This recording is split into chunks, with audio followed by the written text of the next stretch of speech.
जय हिंद दोस्तों। तो दोस्तों हम दिल्ली पुलिस के लिए कंप्यूटर के जो है PYQ करने वाले हैं। तो देखिए दोस्तों, चलिए शुरू करते हैं। इसमें पहला जो क्वेश्चन है आपका वो है 91 में आपसे दिया गया है, आपसे पूछा है कि माइक्रोसॉफ्ट ऑफिस प्रोफेशनल प्लस 2016 जो है आपका, उसमें आपको स्टार्ट मेल मर्ज निम्नलिखित में से किस टैब के अंतर्गत मिलेगा? ए ऑप्शन इंसर्ट के, बी होम, सी मेलिंग्स और डी ऑप्शन है रेफरेंस के अंतर्गत।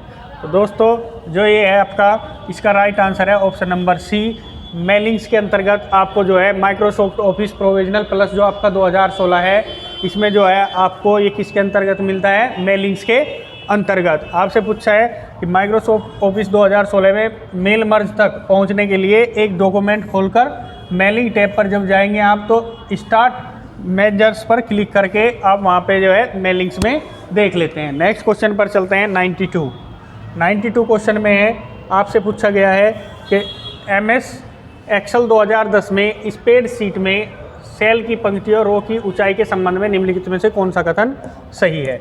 ए ऑप्शन है, आपसे पूछा गया है ऊपरी और निचली सीमाएं क्रम से 509 और 0 हैं। बी ऑप्शन 409 और 0 दिखाई गई। सी ऑप्शन 609 और 0, और लास्ट ऑप्शन है इसका ऑप्शन नंबर डी, आप देखेंगे 709 से 0। तो दोस्तों इसमें जो आपको पता है, जो आपका ऑप्शन नंबर बी था 409 से 0 तक, इसमें इसकी ऊंचाई कितनी दिखाई है? 409 से 0 तक। नेक्स्ट क्वेश्चन पर चलते हैं। नेक्स्ट क्वेश्चन में आपसे पूछा गया है, आप बताएंगे कि MX वर्ड 365 में चयनित टेक्स्ट का आकार का बढ़ाने के लिए निम्नलिखित में से किस शॉर्टकट की का उपयोग किया जाता है? टेक्स्ट का आकार अगर बढ़ाना है आपको, तो 365 का आपको पता है ये क्या है? एक परचेजिंग सॉफ्टवेयर है आपका, परचेजिंग सॉफ्टवेयर है, और इसमें कंट्रोल प्लस ये वाला सिंबल जो होता है आपका, जिसे आप बोलते हैं बड़ा त्रिभुज, ये वाला सिंबल आपका यहाँ पे यूज होता है। इसमें आप देखेंगे कि MS वर्ड में 365 में चयनित टेक्स्ट का आकार बढ़ाने के लिए कंट्रोल प्लस ये चिन्ह का कीबोर्ड शॉर्टकट प्रयोग किया जाता है। कंट्रोल प्लस शिफ्ट प्लस ये वाला एरो, ये है फ़ॉन्ट साइज़ बढ़ाने के लिए। अगर फ़ॉन्ट साइज़ बढ़ाना है तो ये वाला एरो, और कम करना है तो ये वाला एरो, क्योंकि ये अधिक और ये कम के लिए। अगर आपको 1 पॉइंट फ़ॉन्ट साइज़ बढ़ाना है तो ये वाला, और प्लस प्लस करके सुपर स्क्रिप्ट फॉर्मेटिंग अप्लाई जो करते हैं उसके लिए ये शॉर्टकट की आपकी है।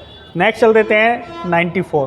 तो दोस्तों कंप्यूटर के क्वेश्चन ऐसे ही देखते रहेंगे, और आपके एग्जाम में इन क्वेश्चनों से बहुत ज़्यादा आपको हेल्प मिलने वाली है। तो तैयारी में लगे रहेंगे, अपना वीडियो को पूरा देखेंगे, बिल्कुल भी स्किप नहीं करेंगे और अच्छे से ध्यान देंगे। नेक्स्ट क्वेश्चन चलते हैं 94। निम्नलिखित में से किस प्रकार के इंटरनेट कनेक्शन में जो डेटा ट्रांसमिशन के लिए टेलीफोन लाइन का उपयोग किया जाता है? ए ब्रॉडबैंड, बी डायल अप, सी सैटेलाइट और डी फाइबर ऑप्टिक। तो दोस्तों इसका जो राइट आंसर है ये है डायल अप। जो डायल अप होता है, इंटरनेट कनेक्शन में डेटा ट्रांसमिशन के लिए टेलीफोन लाइन का उपयोग किया जाता है। टेलीफोन लाइन में डेटा ट्रांसफ़र के लिए किसका यूज करते हैं? आप लिखेंगे डायल अप। नेक्स्ट क्वेश्चन चलते हैं 95। नेक्स्ट देख लेते हैं 95, और 95 में आपसे पूछा गया है, आपसे पूछा है कि प्रमाणीकरण की प्रक्रिया के दौरान जो यूज़र होते हैं, यूज़र की पहचान सत्यापित करने के लिए उपयोग की जाने वाली 100 प्रतीकों की एक गुप्त स्कीम निम्नलिखित में से क्या कहलाती है? ए डोमेन नेम, बी पासवर्ड, सी यूज़र नेम और डी है वेबसाइट। तो दोस्तों जो आपका गुप्त रहता है वो क्या रहता है? पासवर्ड। गुप्त स्कीम क्या कहलाती है आपकी? पासवर्ड। पासवर्ड वर्णों की एक स्ट्रिंग है जिसका उपयोग प्रमाणीकरण प्रक्रिया के दौरान यूज़र की पहचान स्थापित करने के लिए किया जाता है। पासवर्ड का उपयोग सामान्यतः यूज़र नेम के साथ किया जाता है। पासवर्ड की लंबाई अलग अलग हो सकती है, और इसमें अक्षर, संख्याएं और विशेष वर्ण जो भी है ये सब शामिल किए जा सकते हैं। तो दोस्तों नेक्स्ट क्वेश्चन पर चलते हैं 96। इलेक्ट्रॉनिक स्पीड शीट में सेल एड्रेस C10 का क्या दर्शाता है? इसमें तीसरे कॉलम और 10वीं रो से, तीसरी कॉलम और 12वीं रो से, 10वें कॉलम और तीसरी रो से, और डी है आपका 12वें कॉलम और तीसरी रो से। तो 96 का आप लोग देखेंगे इसमें पूछा है C10 क्या दर्शाता है।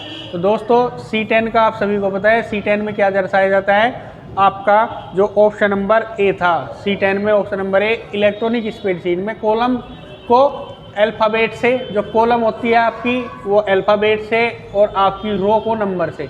तो C10 में तीसरा कॉलम और 10वीं रो, C से हो गया कॉलम और 10वीं क्या है, ये रो, C10 10वीं रो है आपकी।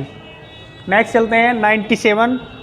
नेक्स्ट देख लेते हैं MS एक्सेल में निम्नलिखित में से कौन सा विकल्प दूसरे स्तंभ कॉलम और तीसरे पंक्ति रो को दर्शाता है।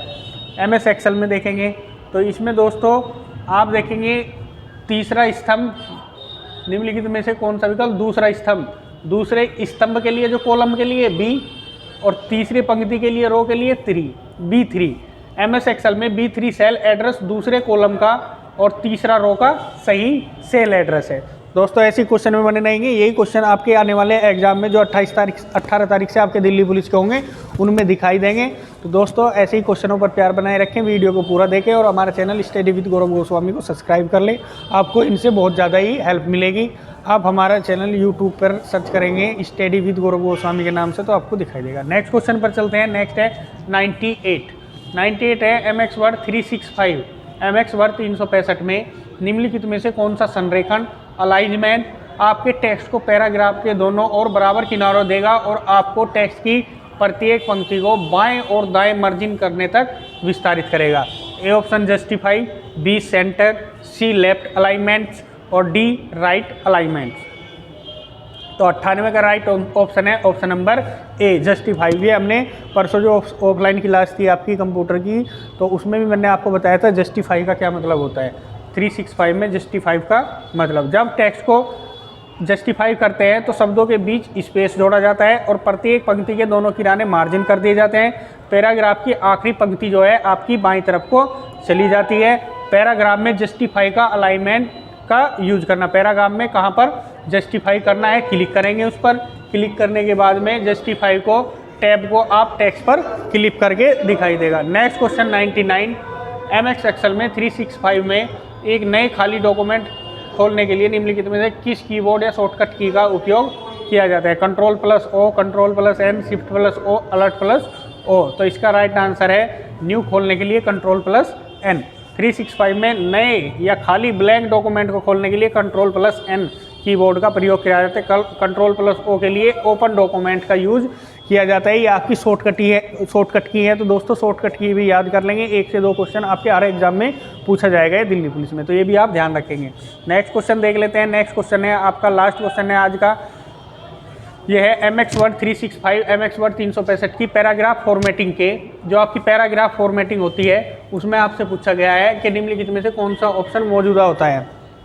तो दोस्तों इस क्वेश्चन से पहले मैं आपको बता दूं, आप हमारे चैनल को सब्सक्राइब कर ले और वीडियो पर अपना व्यवहार ऐसे ही बनाए रहेंगे। आगे भी आपको इन्हें एग्जाम से रिलेटिव बहुत ही हेल्पफुल वीडियो आपको यहाँ पे मिलेगी। इसमें है A option save, be replace और सी फाइंड, डी लाइन स्पेसिंग। तो MX वर्ड 365 में पैराग्राफ मार्केटिंग ऑपरेशन को होम टैब पर एक्सेस किया जाता है और इसमें निम्नलिखित फीचर शामिल हैं, लेफ्ट, राइट, सेंटर, जस्टिफाई। लेकिन spacing, identification, bullet fight numbering जो बॉर्डर पर होती है ये आपकी वहाँ पे काम करती है। तो दोस्तों इसका राइट आंसर क्या हो गया, option number D line spacing. Line spacing जो पैराग्राफ फॉर्मेटिंग में क्या होता है, लाइन स्पेसिंग का यूज किया जाता है। तो दोस्तों ये आपके इम्पोर्टेंट जो थे PYQ थे कंप्यूटर के, और नेक्स्ट भी आपको आगे सी वीडियो मिलते रहेंगे। आप हमारे चैनल को सब्सक्राइब कर लें और वीडियो में ज़्यादा से ज़्यादा लगे रहें। आप जो है आपको अपना ध्यान रखना है, पूरा स्टडी पर फोकस करना है, ठीक है। ऐसे ही अपना प्यार बनाए रखें। जय हिंद, थैंक यू।